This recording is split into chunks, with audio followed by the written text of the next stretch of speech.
রানাঘাটের ডন জমি মাফিয়া দেখুন কিভাবে মানুষের জমি আত্মসাৎ করেছে, গরিবের রক্ত চুষেছে, কিন্তু প্রশাসনকে বললেও কোনো কাজ হচ্ছে না, বলছে সাধারণ মানুষ।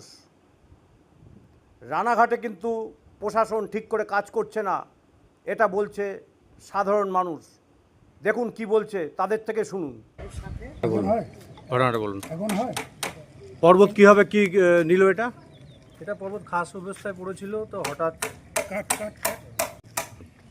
এই জমিটা বিগত 50 বছর ধরে খাস দেখে আসছিলাম আমরা। তো আমাদের জমিটার জন্য সবসময় পুজো আর্চার জন্য করা হতো।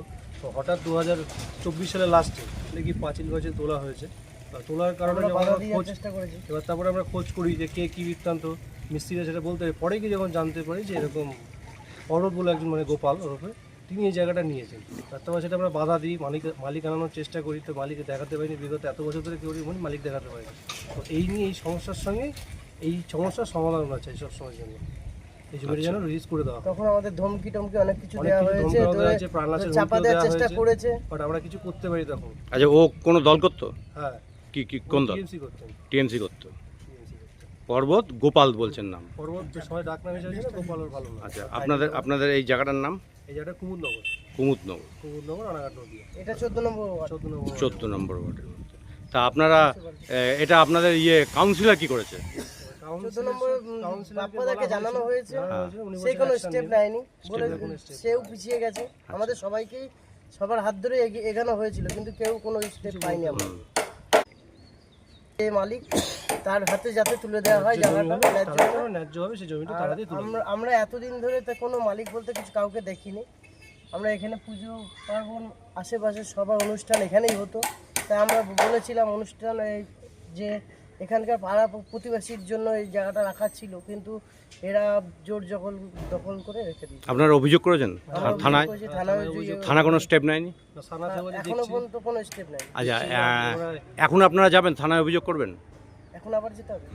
অবশ্যই, কেন দিনটা তো পাল্টেছে। হ্যাঁ, আমরা যাবো, সেই অনুযায়ী আমরা সবাইকে যারা আমাদের সিনিয়র আছে তাদের জানাতে হবে, না জানিয়ে তো আমরা এগাতে পারবো। ঠিক আছে, হ্যাঁ বলুন কি হয়েছে? থানা থেকে এসেছিল, কি করেছে? থানা থেকে এসে আমাদেরকে ধমকি চমকিয়ে গেছে ওদের পর্বতের কথায়।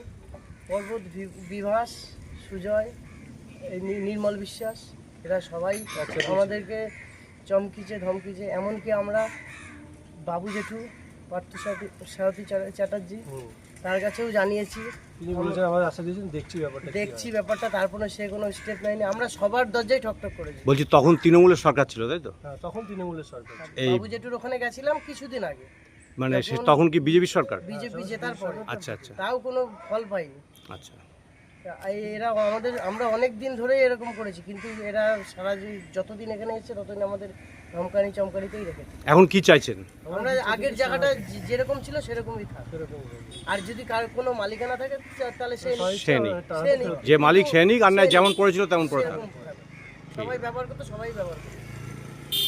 আপনার নাম? রিন্টু দেবনাথ। আপনার নাম? সুরজিৎ দে। পার্থ দাস।